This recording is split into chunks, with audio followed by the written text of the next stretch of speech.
Hey guys, welcome back to our new video. তোমাদেরকে আবার একটা নতুন ভিডিওতে স্বাগত জানাচ্ছি। এখন ক্রমাগত আমি দুর্গা পুজোর কালেকশানের ব্লগ দেওয়ার চেষ্টা করব। অলরেডি আমি এক দুটো কালেকশানের ব্লগ দিয়েছি এবং আমি আরও কালেকশানের ভিডিও দেওয়ার চেষ্টা করব। তো তোমরা কার কার এখনই পুজো শপিং শুরু হয়ে গেছে কমেন্ট করবে। আমার এখনও একটাও কিছু কেনা হয়নি। আজকে আগস্টের 21 তারিখ হয়ে গেল যখন আমি ভিডিওটা এডিট করছি।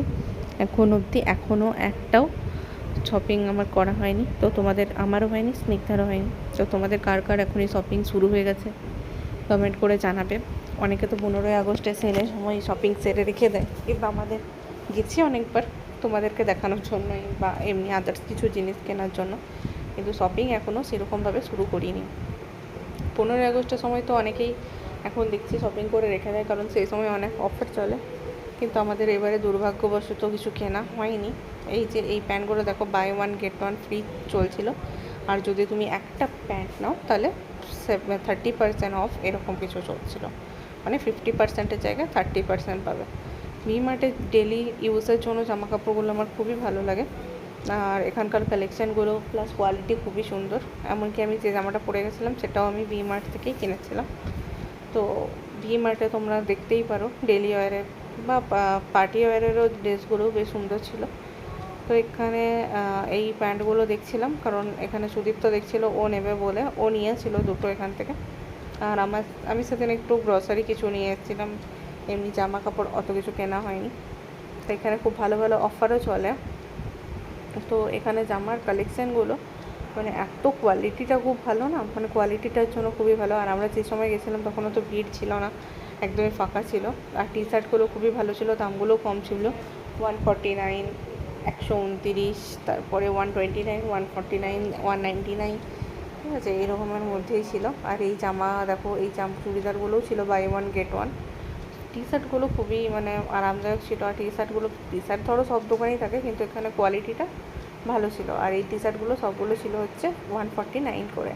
আর এখানে দেখো এই কুর্তিগুলো ছিল যে দাম তার 50% অফ। এখানে কিন্তু বাই ওয়ান গেট ওয়ানের ব্যাপার নেই, এমনি 50% অফ, মানে না বাই ওয়ান গেট ওয়ানেরই অফ ছিল। মানে অন্য জায়গায় কি যে বাই ওয়ান নিয়ে নিলে হচ্ছে তোমাকে একটা 50, মানে ধরো যে জিনিসটার দাম 500 তোমাকে 250 নেবে, কিন্তু এখানে কিন্তু ওই রকম হচ্ছিলো না। এখানে তোমাকে বাই ওয়ান গেট ওয়ান মানে দুটোই নিতে হবে। একটা নিলে 30% অফ আর দুটো নিলে 50% অফ।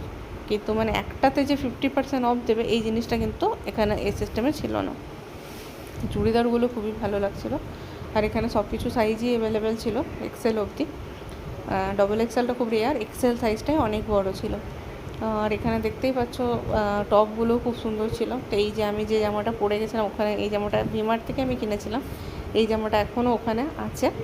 আর আমি যে দামে কিনেছিলাম তার অর্ধেক দামে এখানে পাওয়া যাচ্ছিলো। তো ওটাই আমি হাসছিলাম যে দেখ, আমি এত দামে কিনে নিলাম আর এখন এটা অর্ধেক দামে পাওয়া যাচ্ছে। তো যাই হোক, খারাপ লাগছিল অনেক পরিমাণে, কারণ যখন দেখি দামগুলো কমে গেছে। যেমন আমার ফোনটারই কথা বলছি, ফোনটা আমি যখন কিনেছিলাম তখন ফোনটা নিউ লঞ্চ করেছিল, তখন ফোনটার দাম অনেক নিয়েছিল। তার কয়েক মাস পর ফোনটা এত পরিমাণে দাম কমে গেছিলো যে আমরা বহুত খারাপ লাগছিলো যে এত দাম দিয়ে আমি কেন কিনতে গেলাম। তো তোমরা পুজোতে কার কী প্ল্যান আছে, শপিং কে শুরু করেছো, কে কোথায় ঘুরতে যাবে?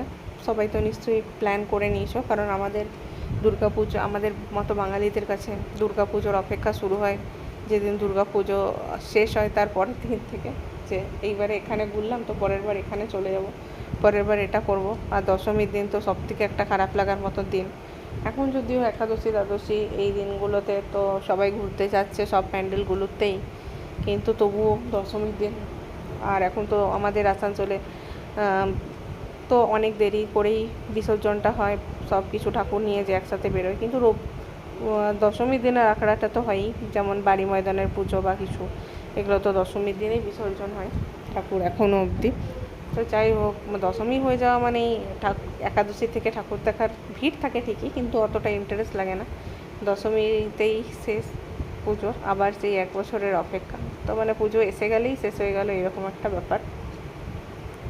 ঠিক আছে, তাহলে তোমরা সবাই ভালো থাকবে। আর এই ব্লগটা যদি তোমাদের ভালো লেগে থাকে তাহলে তোমরা লাইক করবে, কমেন্ট করবে। আর তোমরা তো সবাই ভিডিওটা দেখো, কিন্তু কেউ লাইক কমেন্ট করে না। কেউ কালেকশানের ভিডিওতে ভিউজ আসছে ঠিকই, কিন্তু লাইক কমেন্ট আসে না। লাইক কমেন্টগুলো আমাদেরকে একটু উৎসাহ দেয়, আর কিছু না। তো তোমরা পারলে একটু কমেন্ট লাইক করে দেবে না, কি আছে। তো ভিডিওটা তোমাদের কেমন লাগলো কমেন্ট করবে, ভালো লাগলে অবশ্যই লাইক করবে। আর তোমরা যদি চ্যানেলটাকে এখনও সাবস্ক্রাইব করে না থাকো তো তোমরা প্লিজ পাশে থাকা বেল আইকনটা অন করে সাবস্ক্রাইব করে দেবে। চলো বাই, দেখা হবে নেক্সট ভিডিওতে।